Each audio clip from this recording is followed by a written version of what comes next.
অনেকে আমরা রেগুলার যে হালকা মেকআপ করি বা পছন্দ করি, তো তাদের জন্য এই ভিডিওটা। আমি কিন্তু কোনো মেকআপ আর্টিস্ট বা প্রফেশনাল কোনো মেকআপ কোর্স কিছুই আমার জানা নেই। নিজের বুদ্ধিতে যেটা লাগে, যেটা পারি সেটাই করি। তো দেখো ১ম এ একটা ভালো ময়েশ্চারাইজার লাগিয়ে দিলাম। এই সিটাফিলের ময়েশ্চারাইজারটা খুব ভালো। আমরা এটা সব বাড়িতে সবাই ইউজ করি, শেষও হয়ে গেছে। আর একটা কিনতেও হবে। এটা লাগালে মুখে যদি কোনো র‍্যাশ থাকে বা কোনো ট্যান পড়ে থাকে এটা কিন্তু লাগিয়ে শোয়ার পর দেখবে পরের দিন নেক্সট ডে সকালবেলা মুখটা অনেকটা ফ্রেশ লাগছে। তো ভালো করে এই ময়েশ্চারাইজারটা আমি লাগিয়ে নিচ্ছি। একটু অল্প করেই দিলাম। যেহেতু ময়েশ্চারাইজারটা শেষের দিকে আবার একটা কিনতে হবে। আ দেখিয়ে দিলাম সিটাফিলের এই ময়েশ্চারাইজারটা আমি লাগাই। এটা ভালো করে ব্লেন্ড করে নিচ্ছি। আর এটা কিন্তু কোনো প্রমোশনাল ভিডিও না। এটা আমি যেহেতু ইউজ করে খুব ভালো রেজাল্ট পেয়েছি তাই তোমাদেরকে দেখালাম। এটা আমার রেগুলারের ইউজ করার জন্য ব্যবহার করি।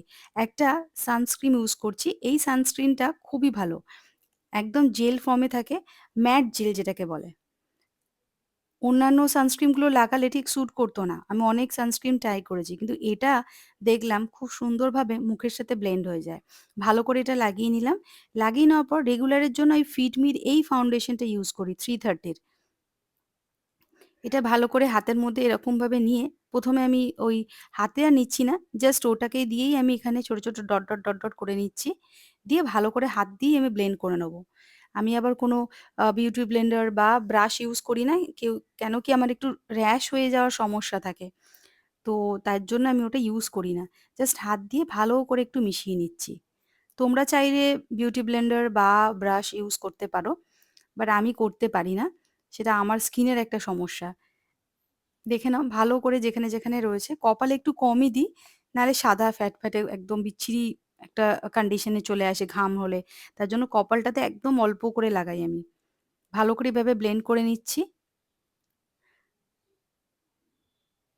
ভালো করে সব জায়গায় হাত দিয়ে ভালো করে এইভাবে ব্লেন্ড করে নিলাম। দেখে নাও। মুখে অনেকটাই ট্যান পড়ে গেছে। এবার ট্যান রিমুভ এর কিছু একটা উপায় বার করতে হবে। ঘরে যদি কোনো ঘরোয়া টোটকা বা কোনো বিউটি প্রোডাক্ট যদি আমি নিই, আমি তোমাদেরকে দেখাবো। চুলটা অনেকটা পেতে যাচ্ছিল ওই হেয়ার ব্যান্ডটা দেওয়াতে। আমি এবার এই তারের বেল্টটা দিয়ে দিলাম। এই বেল্টটা দেওয়াতে একটু চুলটা ঠিক থাকবে। নাহলে একদম পেতে যাবে একটু পরে যখন বেরোবো। দেওয়ার পর আমি একটুখানি পাউডার ওর উপর মুখের উপর দিয়ে নেব। যেটা কম্প্যাক্ট বলছি আমি। ফিটমিরই আম তোমার ৩৩০ এর যে কম্প্যাক্টটা রয়েছে এটা ইউজ করছি। আর এই ব্রাশটা শুধুমাত্র পাউডার লাগানোর সময় ব্যবহার করি। তাও মাঝে, মাঝে এটাকে ওয়াশ করে নিই। আ দেখো হালকা করে জাস্ট ব্লেন্ড করে নিচ্ছি ব্রাশটা। তোমরা চাইলে বিউটি ব্লেন্ডার দিয়েও এরকম পাফ করে নিতে পারো পাউডারটা। আমি কিন্তু ব্রাশ দিয়ে করে নিচ্ছি। এটা একটা রেগুলার ব্রাশ। এটা অনলাইন থেকে কেনা ছিল আমার কাছে। আর দামি কোনো ব্রাশ না। এটা একটা কম দামি রেগুলার ইউজ এর ব্রাশ আমি কিনেছি। বেশ ভালো করে দেখো এরকমভাবে একদম ব্লেন্ড করে নিচ্ছি সব জায়গাটাতে। ঠিক এইভাবে করে নেবে হালকাভাবে। তারপর আমি একটুখানি তোমাদেরকে একটা জিনিস দেখাচ্ছি। আমি ব্রাশটা কিভাবে রাখি।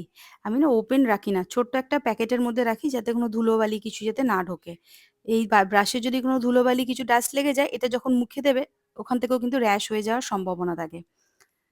তারপরে দেখো আমি আমার আইব্রোটা ঠিক করে নিচ্ছি। আমি Revolution এর এই আইব্রো কিটটা কিনেছি। খুব ভালো। আ দেখো আমি এটা জাস্ট হালকাভাবে এটা তো খুব ডার্ক কিছু একদম মানে পার্টি মেকআপ তো কিছু করছি না রেগুলার ইউজ এর জন্য। আমি একদম হালকাভাবে দিচ্ছি। আইব্রোটা যদিও আমার সেট করা নেই। আইব্রোটা অনেকদিন হয়ে গেছে আইব্রোটা করিনি। এরকম অ্যাঙ্গুলার একটা ব্রাশ নিলাম। নিয়ে জাস্ট একটু হালকাভাবে পাউডারটা নিয়ে আমি জাস্ট কর্নার গুলো সেট করে নিচ্ছি। দেখে নাও ঠিক এইরকম আলতোভাবে করে নিচ্ছি। বেশি ডার্ক কিছু করছি না। জাস্ট হালকাভাবে।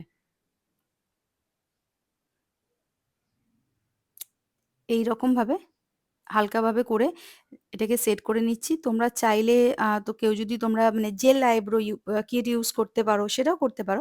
আমার কাছে এটা ছিল। জেলটা ইউজ করি না। গরমের জন্য আমি এটাই ইউজ করছি। যেহেতু এখন গরম পড়ে গেছে। ঠিক এইরকম আসছে। এরকমভাবে জাস্ট আলতোভাবে একটা লাইন আমি ক্রিয়েট করে নিচ্ছি। যেহেতু আইব্রোটা দেখো আমার সেট করা নেই। জাস্ট হালকাভাবে একটু জাস্ট করে নিলাম। নিয়ে আমি এবার একটুখানি একটা ব্লাশার লাগিয়ে নেবো। এটা হচ্ছে এসকিউ এর একটা ব্লাশার। এটা আমি পার্পল থেকে কিনেছিলাম। হালকাভাবে এটাও ব্রাশ করে নেবো। ব্রাশ দিয়ে আমি জাস্ট সেট করে নেবো। দেখো, জাস্ট আলতোভাবে একটুখানি নেবো। আমি আবার মানে ক্রিম বেস যাবতীয় যে ব্লাশার গুলা সেগুলো ইউজ করতে পারি না। যেহেতু অনেক অয়েল থাকে, বেশি অয়েল হলে আবার র‍্যাশ হয়ে যায়। তার জন্য আমি ওটা ইউজ করি না। এই যে পাউডার বেস যেগুলো থাকে সেটাই ইউজ করি। এবার আমি একটা কোলোসলের কাজল নিলাম। জাস্ট আলতোভাবে হালকা করে চোখের ওপরের লিডে অল্প করে একদম দিয়ে দিচ্ছি। যেহেতু গরম বেশি থাকে, বাইরে বেশি আ করে দিতে পারবো না। ঘেমে গেলে খুব মুশকিল হয়ে যাবে। জাস্ট টাচ আপ করে নিচ্ছি। দেখো, দুটো চোখেই আমি হালকাভাবে ওপরের দিকটা দিয়ে দিচ্ছি। নিচে দিচ্ছি না। এই যাচ্ছে আমার চোখের লাইনারটা দিলাম না, আমি এটা দিয়ে আমি জাস্ট লাইনটা বানিয়ে নিলাম হালকাভাবে। তোমরা তো জানোই আমি গোল্ড জুয়েলারির ভিডিও করি। আগেই বলেছি একটা ভিডিওতে। তো ভিডিওটা করার জন্য আমাকে একটু নেইল আর্ট করতে হয়। দেখতে একটু যদি ভালো লাগে। তো তার জন্য দেখো নেল পলিশ এ খাওয়া-দাওয়া করেছি যখন হাতের মধ্যে তরকারির রং লেগে গেছে। মানে তরকারির যে হলুদ দেওয়া থাকে তার স্টেইনটা বসে গেছে।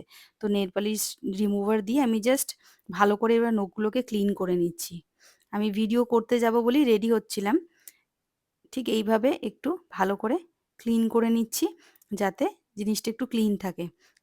দেখো দুটো হাতে কিন্তু দুটো রং এসে গেছে। একটা হাত যেটা দিয়ে খাচ্ছি তার রং কিন্তু পাল্টে গেছে। একটু হাতে ময়েশ্চারাইজার লাগিয়ে নিলাম। খুব ড্রাই ওয়েদার। হাত-ফাত একদম শুকিয়ে যাচ্ছে। নিভিয়ার একটা ময়েশ্চারাইজার লাগিয়ে নিলাম হাতের মধ্যে। এবার চুলটা আমি সেট করে নেবো। কিছুই করব না। শুধুমাত্র একটা ব্রাশ দিয়ে চুলটা আঁচড়ে নেবো ভালো করে। দেখো, জাস্ট আলতোভাবে এইভাবে আমি জাস্ট চুলটা ব্রাশ করে নিচ্ছি। কারণ বাইকে হেলমেট পরে চুলটা আমার অনেকটা বেন্ড হয়ে যাচ্ছে। তাতে খুব সমস্যা হচ্ছে। আর এই ফাউন্ডেশন ইউজ করলে নাক খুব সুরসুর করে। আমি জানি না এটা ফাউন্ডেশন থেকে কোনো অ্যালার্জি কিনা? কারোর যদি এরকম হয়ে থাকে আমাকে প্লিজ কমেন্ট করে জানিও। আম তোমরা কি করো? এরকম যদি তোমাদের অ্যালার্জি বা টেনডেন্সি থাকে। আমি যখনই কোনো লিকুইড ফাউন্ডেশন লাগাই আমার ঠিক নাকের নিচের দিকে থেকে সুরসুর করে। দেখো, আমার এটা ব্রাশ করা হয়ে গেল। জাস্ট চুলটা ভালো করে এরকমভাবে ব্রাশ করে নিচ্ছি। স্ট্রেটনিং করেছিলাম আ এক ৮-৯ মাস হয়ে গেছে। আস্তে, আস্তে স্ট্রেটটা চলে যাচ্ছে। এবার লিপস্টিক লাগিয়ে নিচ্ছি। ভালো করে একদম অল্পভাবে নেবো। আমি কোনো লিপ লাইনার ইউজ করি না। আ এখানে জাস্ট আলতোভাবে হালকাভাবে আমি এটা দিয়ে দিচ্ছি। এই কালারটা খুব ভালো লাগে আমার। রেগুলার এটাই ইউজ করি আমি। যেহেতু আমার ঠোঁটের কালারটা একটু পিগমেন্টেড আছে বেশি, তার জন্য অন্য কোনো লাইট কালার ভালো যায় না। তাই জন্য এই কালারটাই ইউজ করি আমি। ছোট্ট একটা কানের দুল নিয়ে নিলাম লাল। এটার সাথে ম্যাচিং করে এটাই পরে নেব। মাঝে, মাঝে পরি, মাঝে, মাঝে পরি না। যেহেতু হেলমেট পরি, ট্রাভেল করি মাঝে, মাঝে। তো তার জন্য কি হয় কানের দুলগুলো খুলে বেরিয়ে যায়। তো বেশিরভাগ টাইমেই কানের কোনো দুল পরি না। বাট আজকে কি মনে হলো একটু পরি। আমি তোমাদেরকে দেখাচ্ছি বক্সটা। অনেকটা ডিজাইনের শেপের এখানে এরকম কানের দুল রয়েছে। এটা কিন্তু আমি গিফট পেয়েছিলাম একটা। এরকম ছোট, ছোট কানের দুলের মাল্টিপল আইটেম গুলো তোমরা না ওই Amazon এ পেয়ে যাবে। সুন্দর মানে হাতিবাগান থেকে কেনার থেকে এরকম একটা বক্স তোমরা কিনে নাও, অনেকদিন চলে যাবে। তো আমি অলমোস্ট রেডি। এবার আমি বেরোবো। আজকের মতো ভিডিওটা এখানে শেষ করলাম। আর মনে করে চ্যানেলটা লাইক, শেয়ার, সাবস্ক্রাইব করো। টাটা।